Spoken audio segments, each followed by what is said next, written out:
శ్రీరామ్ అండి. భారత్ మాతాకి జై. ఒక విషయం గుర్తుపెట్టుకోండి, ప్రతి పౌర్ణమికి మన వాళ్ళు పుష్పగిరి క్షేత్రంలో గిరి ప్రదక్షిణ ప్రారంభం చేశారు. గిరి ప్రదక్షిణ తిరిగితే మన ఆరోగ్యం బాగుంటుంది, దాంట్లో సందేహం అవసరం లేదండి. గిరి ప్రదక్షిణ అంటే ఎందుకు చేస్తున్నట్టు లెక్క, మన పాపాలన్నీ పోతాయి, పుణ్యాలన్నీ వస్తాయి. సరే, ఇది కూడా సమంజసమే. కానీ ఒకటి గుర్తుపెట్టుకోవాలి, అనేక గ్రామాలు ఒకటిగా కలుస్తున్నాయి. హిందువులకి పండుగలు ఎక్కువ అండి.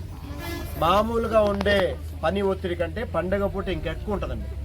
కాబట్టి బయట వెళ్ళడానికి మనకు అవకాశం దొరకదు.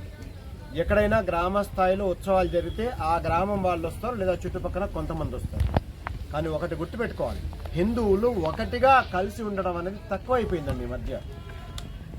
ఏది మనకి రామాయణ భారత భాగవత ప్రవచనాలు తక్కువైపోయినాయి, ఒకటిగా కలిసి ఉండే సభలు సమావేశాలు తక్కువైనాయి.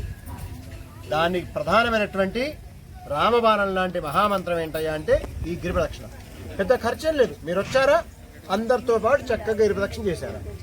ఇన్ని గ్రామాలు కలిసినప్పుడు ఆ సంఖ్య, దానివల్ల చాలా మేలు జరుగుతుంది ఈ దేశానికి. అందుకని గిరి ప్రదక్షిణ చేసేవాళ్ళు ఈ దేశము, ఈ ధర్మము, ఈ దేవాలయాలు నిలిచి ఉండే విధంగా మాత్రమే మనస్ఫూర్తిగా కోరుకోవాలండి. 3D ప్రాజెక్ట్ అండి. దేశము, ధర్మము, దేవాలయం. 11 కిలోమీటర్ల గిరి ప్రదక్షిణ అండి. మంచిగా తిరిగితే కూడా 2.5 గంటలు లేదా 3 గంటల్లో హాయిగా ఆనందంగా పూర్తి చేయగలుగుతాం. ఎక్కువ సంఖ్యలో గ్రామస్తులు పాల్గొనండి. మేమంతా ఒకటిగా ఉన్నామనే నినాదంతో ప్రపంచానికి తెలియజేద్దాం. జై శ్రీరామ్. జై శ్రీరామ్.